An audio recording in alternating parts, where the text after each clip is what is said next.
Hello out there on the interwebs. It's Lomo Mills solo today on homegrownradionj.org. Danny is on vacation, but today we were not going to be here, but I have a little surprise interview. I'm pretty excited. Today we have a phoner interview from director, producer, actor, screenwriter, journalist, Sam Irvin. Can you hear me, Sam? Yes, I can, Lauren. Oh, yes. Thank you so much for having me on the show. Oh, I'm so glad that we put this together. I'm very, very excited. I know. It's great. It's very last minute, and I love it. Sometimes that's the best stuff that works out. So we know each other from Facebook, of course. We have a myriad of mutual friends, and yes, indeed. I reached out to you because you have. Well, before we start about your event, because you have a pretty big event coming up that you're preparing for. Yes.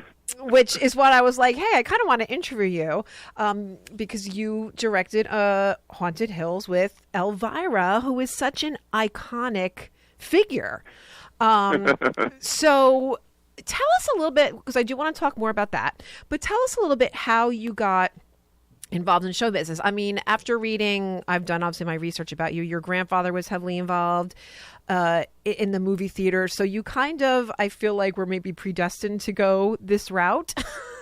Yes. I grew up, and my grandfather was in the movie theater business, and my father also was in the movie theater business. They actually ran competing theaters. Oh, that's so funny. So I could get in for free to just about any movie theater in town, and I grew up in Asheville, North Carolina.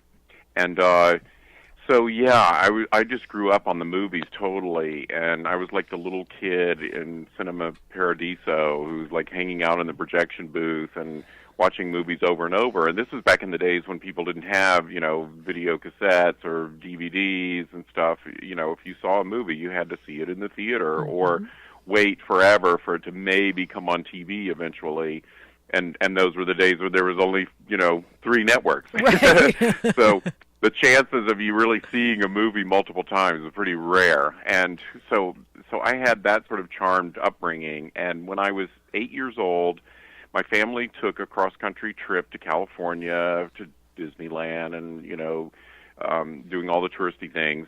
But my dad, because of his connections with the movie business, was able to get us a VIP tour at Warner Brothers Studios. And I walked onto the set of The Great Race with Tony Curtis, Jack Lemmon, Natalie Wood, and they were shooting this incredible storm scene on an iceberg in a huge tank of water with antique cars on the iceberg and wind machines and rain machines. And I was just, the eyes popped right out of my head. I had no idea that this stuff was created on a soundstage. Right. I thought if they needed a storm, they'd have to go to the North Pole and wait.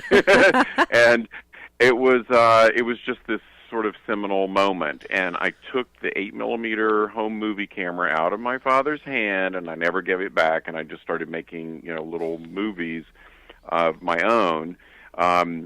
Dracula movies with my brother wearing a black beach towel as a cape and lots of ketchup and that kind of thing. And so that's how I really got interested and started. And then I went to University of South Carolina to film school, and while I was there, I was a huge fan of Brian DePalma movies. In those days, he had made like Phantom of the Paradise and Sisters, and I organized a festival in honor of him, and I somehow found out he was in California casting Carrie.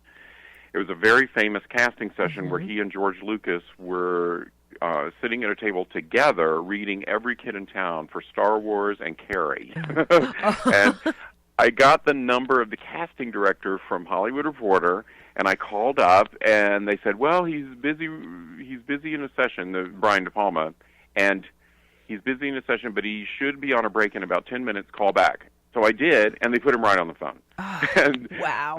So I convinced him to come to South Carolina for this little festival, and he came out, and that's how I met him, and it was really fantastic. And then the following summer, I was still in school.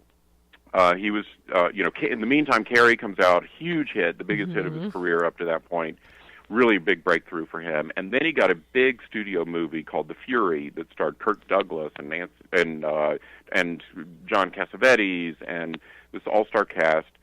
And they were going to be shooting in Chicago on location during my summer break. And I called DePalma up and asked, please, can I come up and be a production assistant?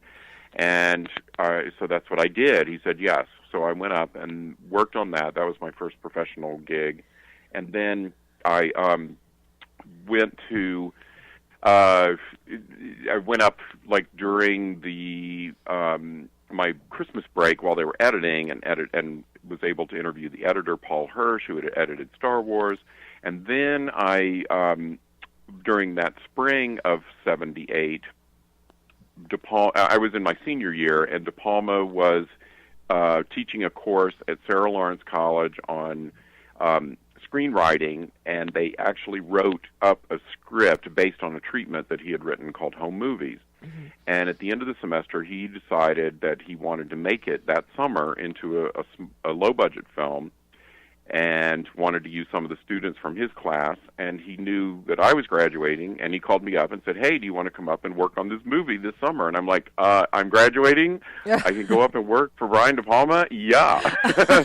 So I jumped on the first plane after graduation and just started working on home movies. I thought I was going to be a production assistant like I had been on The Fury, mm-hmm. but no, he told me I'm associate producer and production manager. Oh, wow. And by the way, the movie's going to star Kirk Douglas and Nancy Allen, and I'm like, holy cramoly. So he basically threw me in the deep end to see if I could swim. And after that, he hired me as his personal assistant, and I worked on Dress to Kill with Michael Caine and Angie Dickinson and Nancy Allen, and continued working with him on various projects for a while. So that was my entry into the business. And then I got my first feature film off the ground in 1990 called Guilty as Charged, and it starred Oscar winner Rod Steiger. Talk about starting off, again, throwing me in the deep end to see if I can swim. Right. And it was fantastic. And then since then, I've directed about 40 films, including, as you said, Elvira's Haunted Hills. What I mostly do these days I direct a lot of thrillers for the Lifetime Network and Christmas movies for the Hallmark Channel. I think that's great, though. This year, I've been busier than ever. In the past 12 months, I've directed 8 films, so it's my career is suddenly taking off. And you know what? And it's so funny because it can take over. Sometimes it takes a while. Like I'm getting older in my age, and I'm finding that I'm starting to my career is finally starting to take off. And I guess it's like, life experience and, and would you say it's meeting people in the business? Because you would say Brian DePalma, would he be one of your mentors? Would you consider him? Yeah, for sure. I mean, absolutely. I learned so much from him. But it's also, I think, honestly, it's the reason I'm in good with Lifetime and Hallmark is that I bring the films in on schedule and on budget, and so it's all about money. Yeah, that's the truth. And everyone loves Lifetime movies. Yeah, I have so much fun doing them. They're really, really great. And you must have a huge following because there's a big audience for those Hallmark Christmas movies. They really do have a lot of followers, and it's great. And it's really fun to connect with people on Facebook, so you can always connect with me there. Oh, yeah. Now, I do want to promote, like you Yes. were mentioning, there's a convention coming up in October of 2018. Mm-hmm. If you're listening to this in a library somewhere, there's it's called the Monsterama Convention in Atlanta, Georgia, and I've been to many conventions like Comic-Con and those sorts of conventions for horror, fantasy, sci-fi, superhero type genre fans, and I've been to many of them as a fan. This is the first time I've been invited as a bona fide guest, so I'm very excited about it. And if you're in the Atlanta area on October 5 to 7, Friday, Saturday, Sunday, please drop by. I'll have a table. I'll be signing photographs of, me with famous people on the sets of my movies and that sort of thing. I've got posters of Elvira's Haunted Hills that I'll be signing. And on Sunday the 7th at 1 p.m. at this hotel, it's a Marriott hotel outside of Atlanta. I'm going to be hosting a screening of Elvira's Haunted Hills and doing a Q&A afterwards, so it's going to be a lot of fun. Now, you were mentioning that you did you do a lot of horror. Do you have a penchant? Have you always kind of had this thing? Because you did mention making Dracula movies, with the Black Towel. So have you always kind of been drawn to the horror genre? I have, and even as a teenager, I edited and published a fanzine called Bizarre, and it was it focused on all of the horror movies that were being released that year. It was an annual thing that I would put out. I would work on during my summer breaks from school, and when I graduated from high school, I convinced my parents as a high school graduation present, to send me to London to interview a lot of my favorites. I was a big fan of the British horror films, especially those made by Hammer Films and that sort of thing. And it was Christopher Lee, who did a whole bunch of Dracula movies, and Peter Cushing, who did Dr. Frankenstein and a bunch of those. And so I went over there and interviewed them for my fanzine, and was really really lucky to be able to meet all of them. And of course, Vincent Price was a huge idol of mine, and I got to be friendly with him, and it was just all sort of amazing as a kid to be able to to actually connect with these idols of mine. And so and then years later, when after my first feature, Guilty as Charged, I was at a party and I met Cassandra Peterson, who is Elvira, Mistress of the Dark, and her first movie, called Elvira, Mistress of the Dark, had come out a couple of years before, and I told her how much I loved that movie and how much I loved her, and she had just seen my film, Guilty as Charged, and told me how much she had loved that, and then she went on to say, if I ever do a second Elvira movie, I want you to direct it. And I'm like, what? I was like, yeah, right, you're just, this is just Hollywood cocktail talk. But several years go by, and then I get a call, and she wants me to come in for a meeting about possibly directing Elvira's Haunted Hills. And she hands me a script and says, this is a spoof of the Vincent Price, Edgar Allan Poe, Roger Corman movies of the 60s, like Pit and the Pendulum, House of Usher, and that whole series of films that he did back then. And she said, are you familiar with those? And I go, honey, you have no idea. I know those films backwards and forwards. In fact, here is a monologue of Vincent Price at the climax of Pit and the Pendulum, and I'll do it for you right now. I know it by heart. It's, do you know where you are, Bartolome? You are about to enter hell. Hell, the Neverworld, the infernal region, the abode of the damned, a place of torment, Gehenna, Naraka, the pit, and the pendulum, the razor edge of destiny, thus the condition of man, bound on an island from which he can never hope to escape, surrounded by the waiting pit of hell, which must destroy him finally. And I swear I wasn't reading that. It was by memory. And she looked at me like I was freaking crazy, and then said, "You're hired." I knew it. I knew it. Oh gosh, that's so fantastic. And then, were you like cool on the outside, but like screaming on the inside? Because that would be amazing. Totally screaming on the inside, and I was probably, not cool on the outside. I was. It was the dream gig of all dream gigs, because I just loved those movies. I loved her. Mm-hmm. It was such a cool opportunity. We went over to Romania and shot it there. Oh wow! She originally wanted to use real castles and stuff, but it was going to be impossible to do. Really, many of the castles were in remote areas.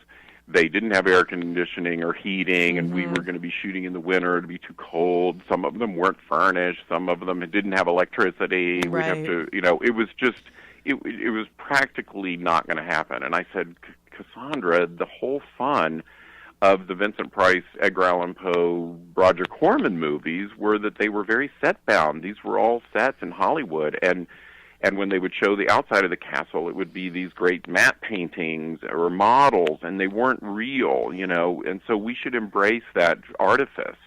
And so and the great thing about going to Romania is there's cheap labor, and we can build these sets very inexpensively. So we had the most amazing sets built for this. It's incredible Pit and the Pendulum, dungeon, and castle interiors. And the movie takes place at the 1800s, so it was really, really fun to build this world from the ground up.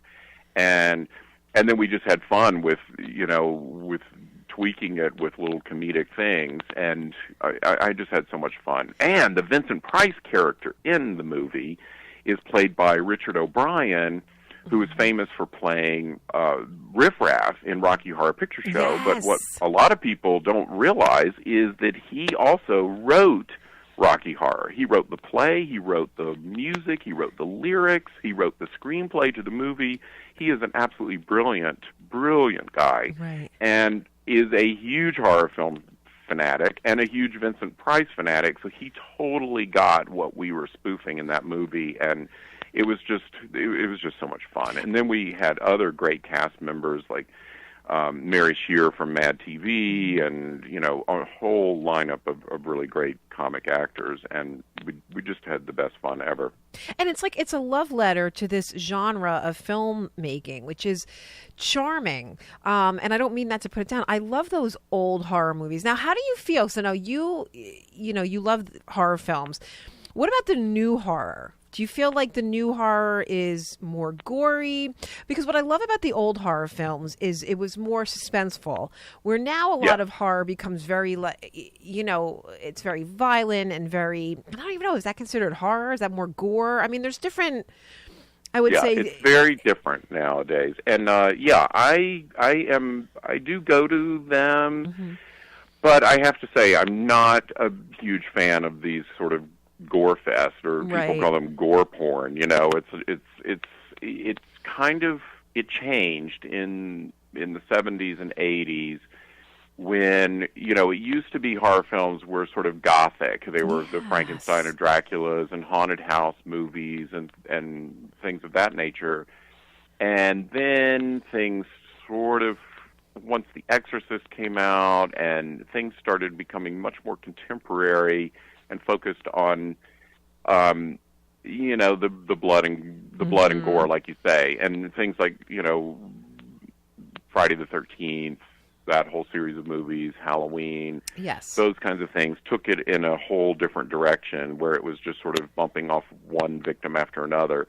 And I can get into that, but it's not something that I'm passionate about the way I am of the sort of more classic style of horror films. Absolutely. And then do you find that there is still a pretty large following for the classic horror, even with our younger generation, like our 20-somethings? Are they kind of glomming on to the old horror? Are they finding, because I love it. I mean, I grew up on black and white movies, watching this stuff with my mom. Is there still people coming into that realm? Or are they moving more toward, because, even when we watch TV, HBO, everything is violent, sex and violent. You know what I mean? That what I love about the old horror is there is that air of mystery, that suspense. And, it kind of reminds me of, Twilight Zone. There's certain episodes of Twilight Zone that's still the one with the wax figure still scares the crap out of me. Yeah, exactly. No, and I think definitely there are a lot of old timers like me who are into the nostalgia of all of this, but I do think that there's a very large growing cult of younger fans that are discovering all of this, and because I see it at the conventions that I go to, and I see it among the friends that seek me out on Facebook.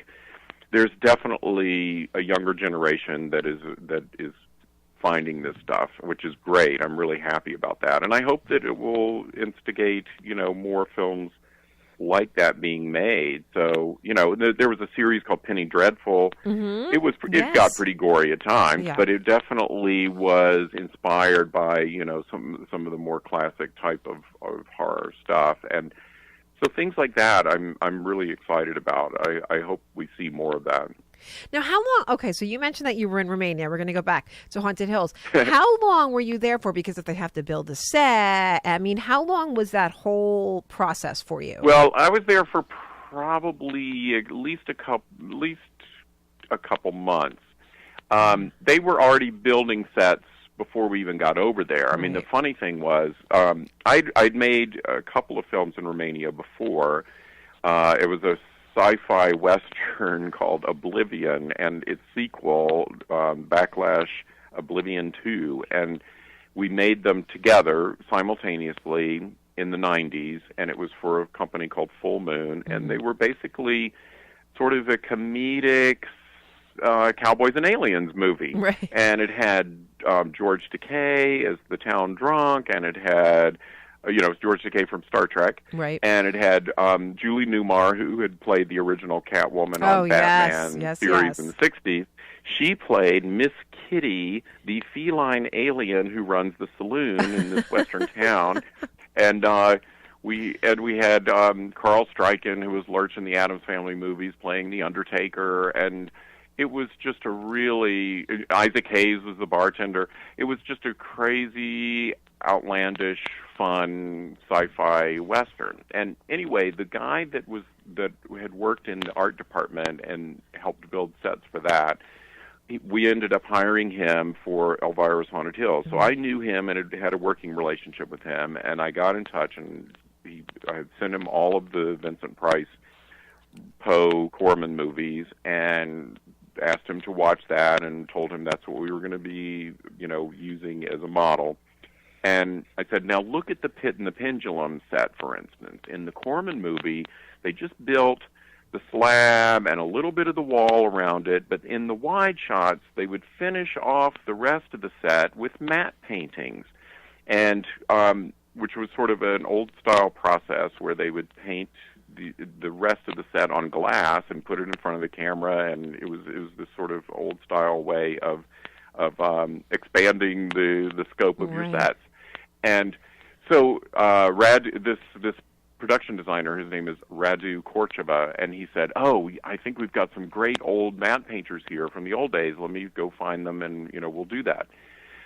So and they started working on the sets and everything, and then when we got over there, I immediately go to Radu at the studio, and he goes, well, I've got good news and bad news. The bad news is that all of the old-style matte painters have died, but come with me. And he takes me and walks into this soundstage where they have built the Pit and the Pendulum dungeon from ceiling to pit. Oh, wow. The entire freaking thing. And they have Hieronymus Bosch murals on the walls, and wow. I almost cried. It was like literally walking on to a gigantic James Bond set or something at Pinewood Studios in London. It was humongous, and it was absolutely gorgeous. So that's what we did. It was just, they worked on these sets before we got there. So a lot of it was ready to go once we arrived. Are the sets still there? No, but ironically, when it's on a soundstage, you got to. They probably have pieces of it that they could bring out again, but of course, it has to all be deconstructed when it's on a soundstage. But if you build something in the back lot, that could stay erect. And there's another. It was a different studio. It was Castell Studios was where I made the Oblivion films. And we built this entire western town for that movie, and it was actually the very first thing that had been built on the back lot of that studio, and it is still there today. And I keep seeing it in movies and TV productions all the time that are made in Romania, including the Hatfields and the McCoys, the Kevin Costner miniseries from a few years ago was all shot on our Oblivion Street. Oh my gosh! So that was kind of fun to see that that's still around. That's amazing. Yeah, because I wonder, because I know that the Popeye set from the movie is still, I think is it Mallorca or Malta, and I know they made it like a theme park now. Yeah.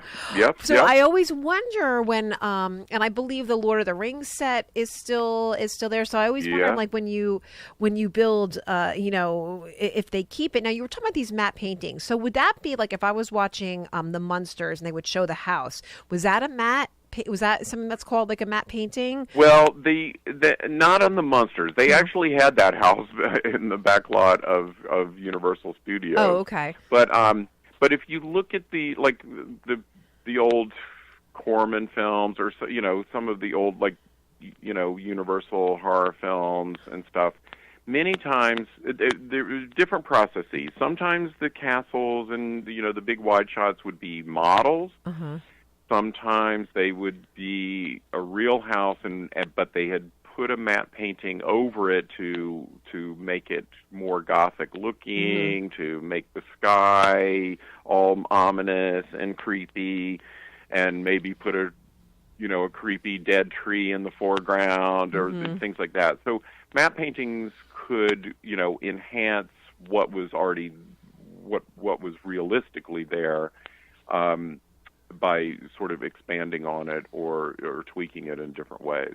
It's almost like pre-CGI, I guess you would say. Yes, it was pre-CGI for sure. Now they would not do matte paintings. They would just do CGI. For sure. Now, because it's funny, because like I'll watch the original, Star Wars, for example, which I love. I love how charming it is. Do you find that CGI has taken some of that old movie charm away? I mean, obviously, right?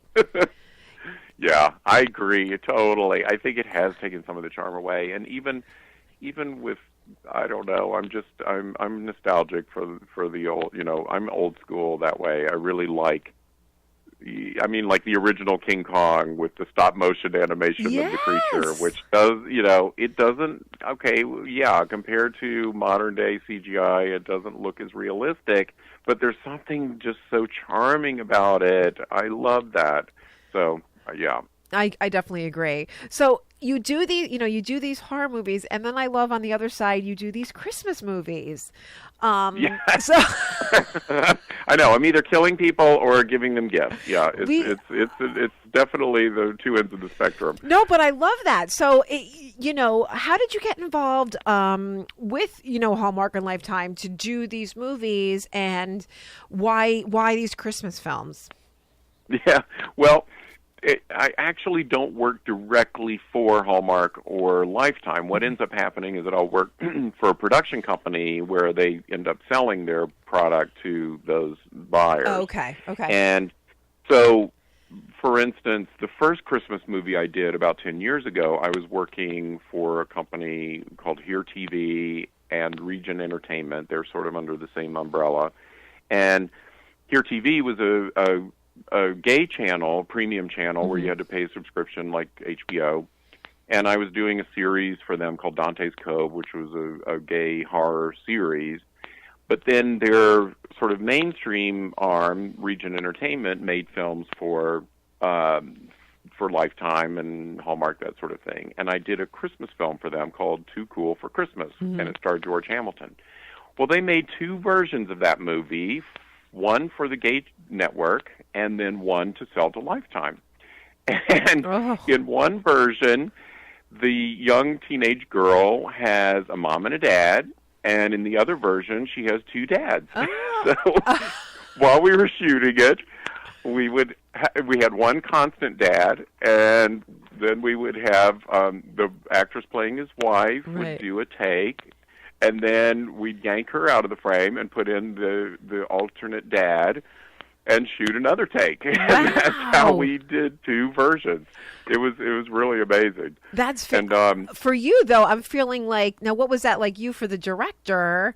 Because obviously, two different actors are going to bring a different energy to the scene, and you don't want them mimicking each other. They're two different people. So how was that for you as the director? You're almost directing two different scenes.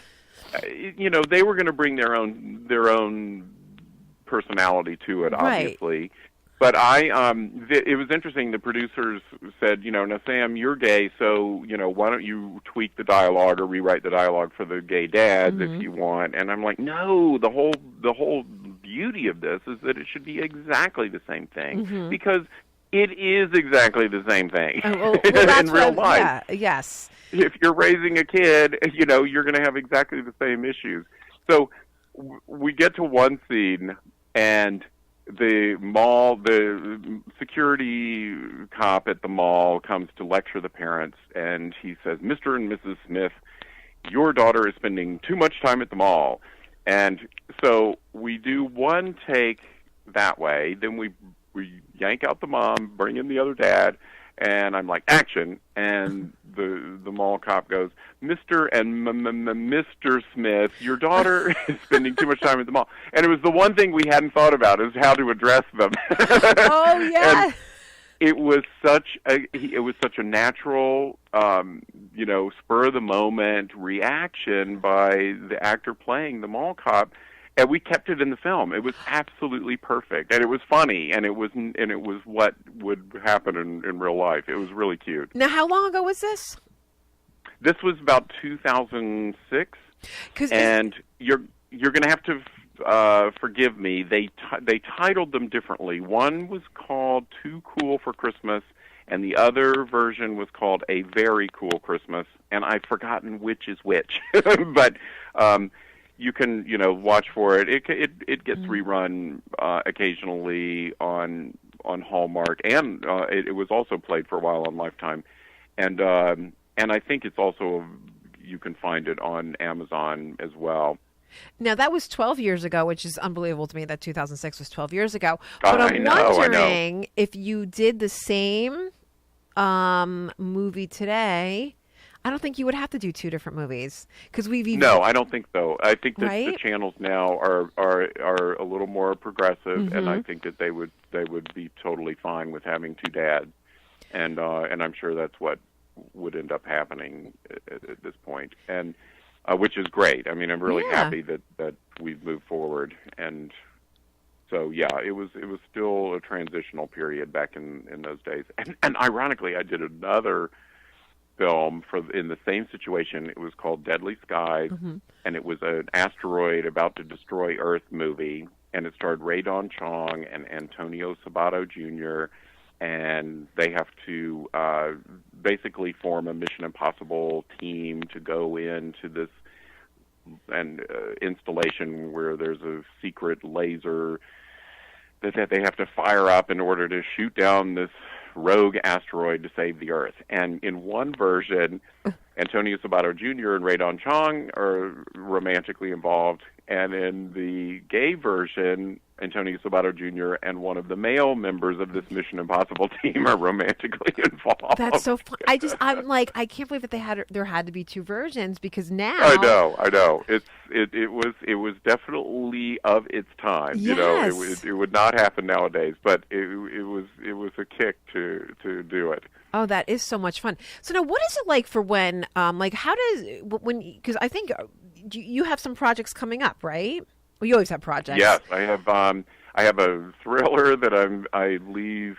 We're going to shoot it in Tennessee, and I leave next week, and that's for Lifetime. And then I do the convention in Atlanta, and then I go right to Utah, to Salt Lake City, to do a Christmas film for the Hallmark Channel. So, I might be calling you one day and saying, "Can you please make me a PA on one of your films, Sam?" Exactly. I'm begging you. So, what is a day like for you? Start like the first day of filming. Is it 9:00 a.m.? Are you what time do you get on set? Like, how does that work? Well, it varies, because it depends on how many daytime scenes you have and nighttime scenes. If we're doing a day where it's all daytime scenes, for instance, we would schedule right at sunup and go till sundown, and it's basically a 12-hour day, and I don't go overtime, so it's pretty strictly that. Right. And if we're on a night shoot and there's a lot of because there's a lot of night scenes, then it'll be at sundown. Right. And we also do split, where we might do half and half. We might have a noon call time and shoot until midnight, that sort of thing. So it just depends on what the script calls for. Right. Now, what would you tell an actor or a young director or producer, someone coming into the business? Because it's easy now. Like you and I connected on Facebook, but you just picked up the phone. Like you talked to Brian DePalma. I mean, that's pretty impressive. And that was a time before we had social media. So, what would your advice be to someone that wants to get into film, wants to get into TV? Because I think you have to be determined. It has to be in your blood. It's a very competitive business, and it's only gotten more competitive.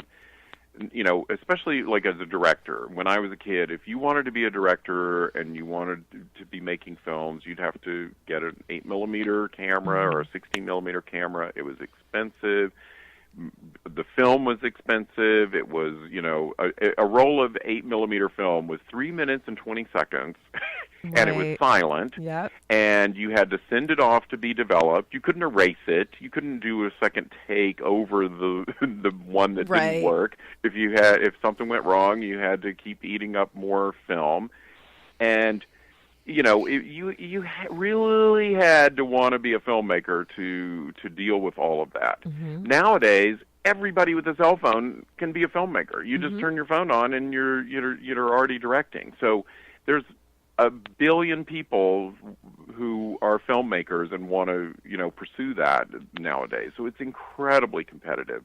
So if you're going to be in the business, you have to make sure that this is what you want more than anything in life. And whether it's acting, whatever it is. I mean, I had an actress ask me a few years ago, she, lived on the East Coast, and said, I want to come to California and try the acting thing, and if it doesn't work out in a couple of years, then I'll go back home and get a quote-unquote regular job. And I'm like, you know what?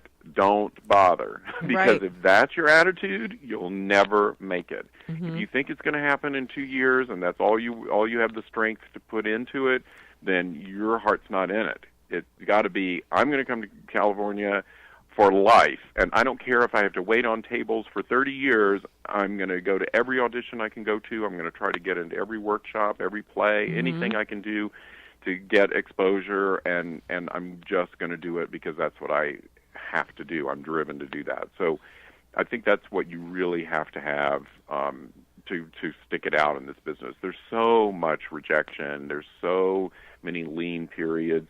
And even if even if that lightning strikes and you have a hit, then what? Yes. You could go for years and years and years after that without another, breakthrough. So you just got to be prepared for those lean times and the rejection periods, because that's a big part of this business. I know you hear. So I always say, and I teach theater and I teach drama and I coach, and I always tell my students, don't have a backup. I didn't have a backup, and this is all I do. I direct, I choreograph, I act. Would I like to be at a higher level? Of course, but I call myself a success. This is how I'm making my living, but I never had a backup. I said, this is what this has to work for me because this is what I've got, so I'm going to make it work. So that's the same thing that you were saying. So name me one highlight, one moment in your career that was just, you felt so high, just so great. I mean, you have an illustrious career, but was there like one moment that you just always think back on and like, gosh, that was great. That was so great. Well, God, there's so many. I know you have so many. There's so many to think about. I mean, one of the most incredible projects that I was ever involved in, and I didn't direct it, it was a movie called Gods and Monsters with Sir Ian McKellen and Lynn Redgrave and Brendan Fraser, and it was directed and written by Bill Condon, based on a book called Father of Frankenstein by Christopher Bram, and it was actually about James Whale, who was the director of the original Frankenstein and Bride of Frankenstein and The Invisible Man. And this movie was the story that takes place in the later part of his life in the 1950s, in his retirement. And it was this beautiful story. He was a gay man, and he was living out his life in a mansion. His housekeeper was Lynn Redgrave, and his gardener was played by Brendan Fraser, who was a very handsome, young, straight man. And James Whale paints, and he wants to paint Brendan Fraser's portrait. And in doing so, the two of them really get to know each other for the first time and find out that even though they're complete yin and yang, they do have an enormous amount of things in common and stuff. And at any rate, it's an absolutely beautiful movie. It was a award season darling. It won all kinds of awards from the National Board of Review. It swept everything. It won Best Picture, it won Best Actor, Best Supporting Actress for Lynn Redgrave, Best Director for Bill Condon, Best Screenplay for Bill Condon. At the Golden Globes, it was nominated for a bunch of things, and Lynn Redgrave won Supporting Actress. And at the Oscars, it was nominated for a bunch of awards and ended up winning the Oscar for Best Screenplay for Bill Condon. And that was an incredibly rewarding project to be involved with, because it was a very low budget film, and it sort of broke through as an independent film that really got the attention, and so I was really proud to be a part of that. And one of the other highlights of my career is totally off the beaten path of everything else that I do. I wrote a book. Yes, I was going to bring that up. I was going to say I don't want to forget to talk about that. So let's talk about that, because you're an author, journalist too. So let's talk about that part of you. Well, I love to write about, and it started with my fanzine, Bazaar, when I was writing about horror films, but I love to write about behind the scenes of making films and behind the scenes show business type of stuff. And I, completely out of the horror genre, I was always fascinated by a woman named Kay Thompson. She wrote the Eloise children's books about the little girl at the Plaza Hotel, and there was a series of children's books in the 50s that I was introduced to by my older sisters when I was growing up, and I loved those books. And as I got older, I saw a film called Funny Face. It was the musical from the 50s with Audrey Hepburn and Fred Astaire about the fashion world. And Kay Thompson stars in that movie as the fashion editor. She's sort of the Anna Wintour or Dinah Vreeland editor of the big fashion magazine, the fictional fashion magazine in the movie. And she opens the film with a big musical number called Think Pink. And she, is instrumental in discovering Audrey Hepburn as a model, and Fred Astaire is the fashion magazine editor, the photographer and stuff. And anyway, I was just blown away by this woman in this movie, and I'm like, why do I not know about her, and why is she not in a bunch of other films? She's incredible, singing and dancing and really stealing the film out from under Fred Astaire and Audrey Hepburn, which is no small feat. Right. And then I'm like, wait a minute, Kay Thompson, that's the name of the author of the Eloise children's books, and I discover it is the same person, and I was completely flabbergasted. And I started looking into who she was, and it turns out that she led this incredible life, an incredibly influential life. She was head of the vocal department at MGM in the 40s and was doing arrangements and vocal coaching for Frank Sinatra and Judy Garland and Lena Horne and all the big stars, and is really credited with melding sort of the Broadway style of music with jazz and bringing jazz into the picture, and was Judy Garland's best friend, and Kay was the godmother of Liza Minnelli, who was Judy's first daughter.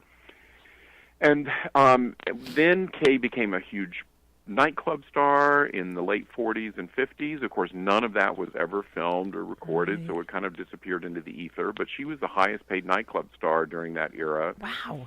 And then she discovered Andy Williams. He was part of her backup group, Andy Williams and his three brothers, the Williams brothers. And she had a long-time affair with Andy Williams, even though he was 20 years younger than her. but she sort of mentored his entire career. And then and she directed John F. Kennedy's inaugural gala. I mean, she knew everybody in show business from Frank Sinatra on down. She was part of the Rat Pack with Frank Sinatra. She was involved in everything. And then when Judy Garland died, Kay moved in with her goddaughter, Liza Minnelli, and guided her entire career as a manager, and also, styling her, and really giving her an image that would pull her out from under the shadow of being the daughter of Judy Garland, and lived with Liza the rest of her life, and died in 1998. But at any rate, I wrote this book about this unsung heroine of the 20th century, and I thought no one, would want to publish this. It's going to be just a hobby. But it ended up getting into a bidding war with several of the top publishers, and ended up being published by Simon & Schuster and giving this big splash. It came out in 2010, and it's still selling today. You can get it on Amazon, and I'm just really, really proud of it. And so that was something kind of unexpected that sort of cropped up in the middle of me making movies. That's so great, though, that you're tapping into all these little gifts that you have, and you're sharing it with the world, essentially. So you can can you tell us the name of the book again?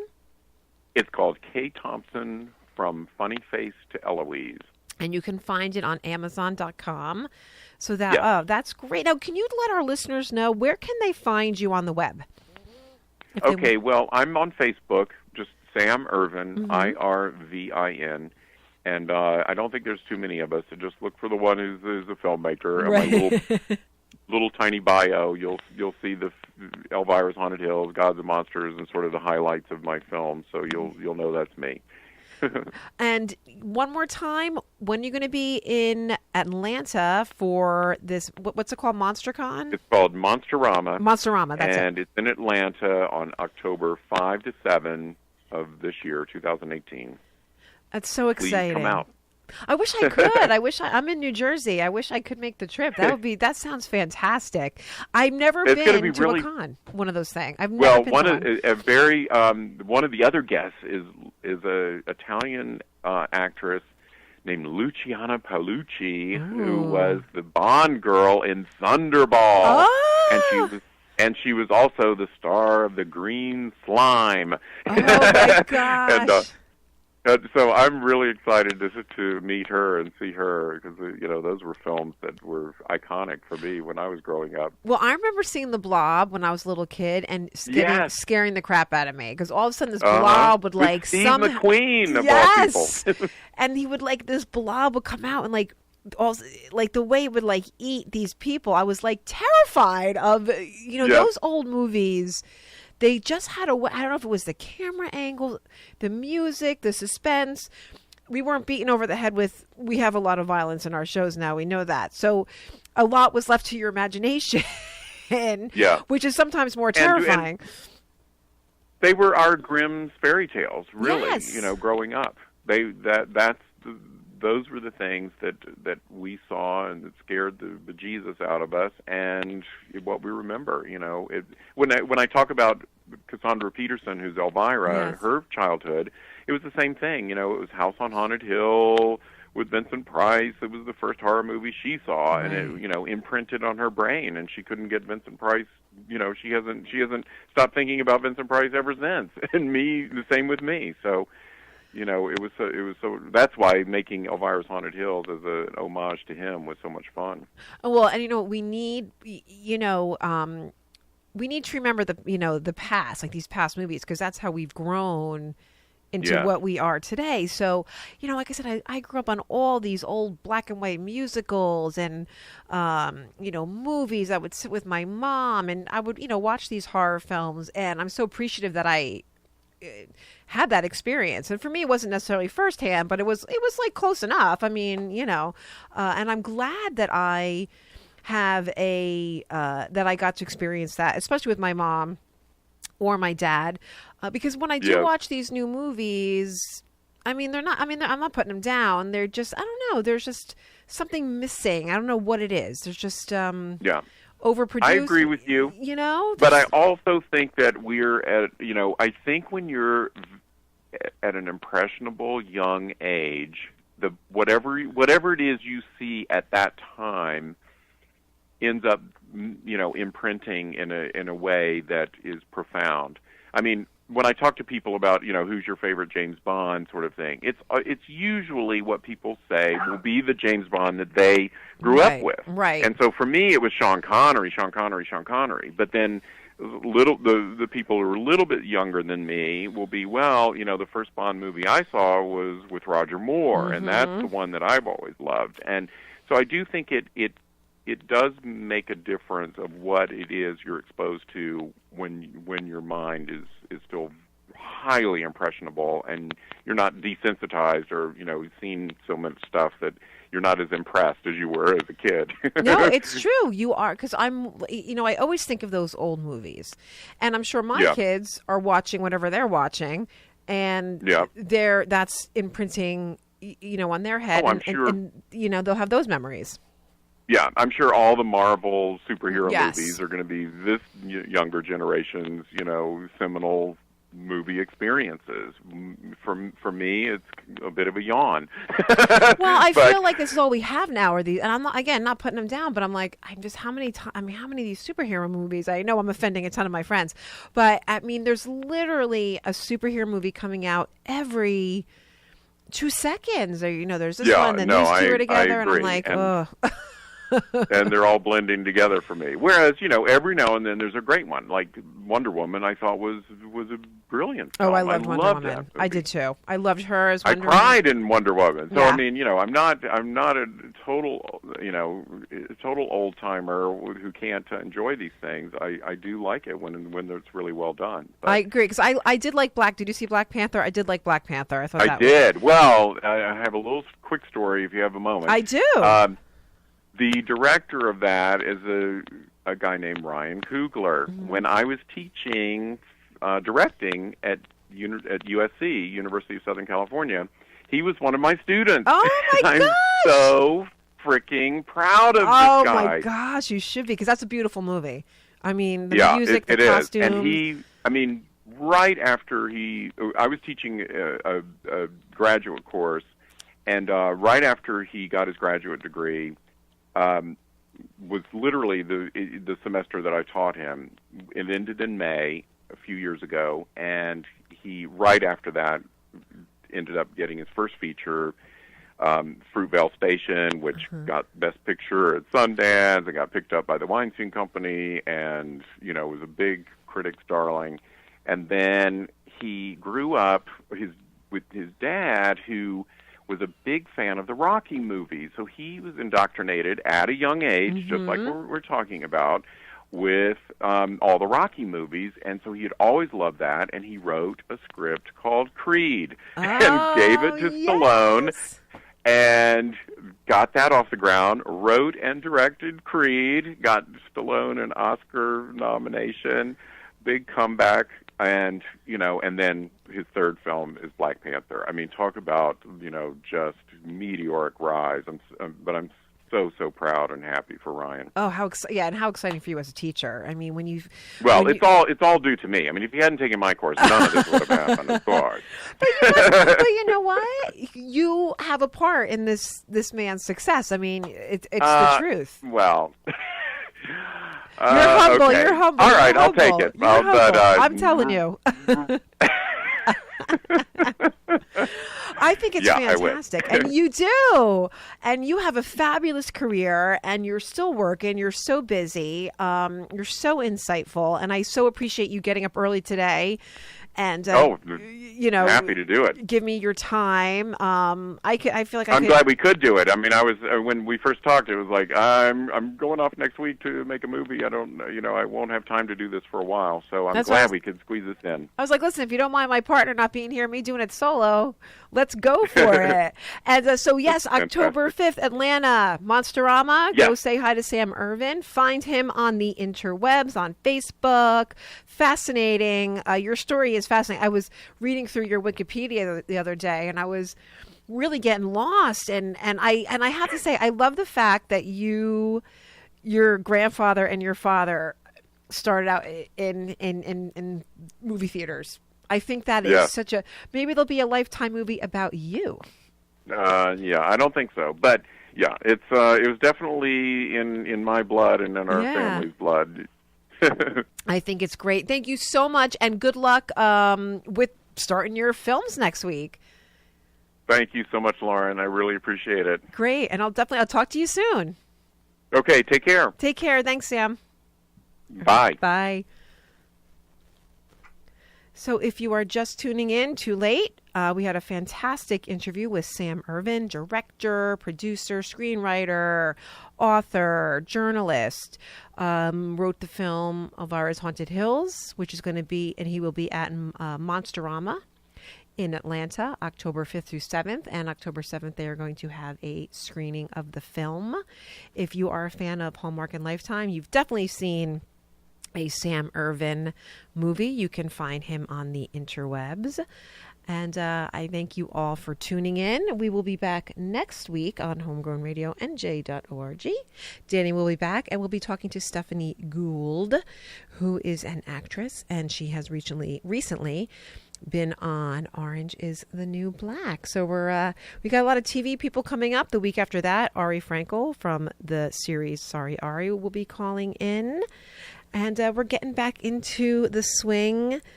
We're getting back into the chew. September coming at us. We always appreciate our listeners. And new podcasts will be up from last week with Bethany Kay. And I will get Sam Irvin's podcast up as well. So thank you for our supporters who appreciate what we do. And we will be back next week. Thanks, everyone.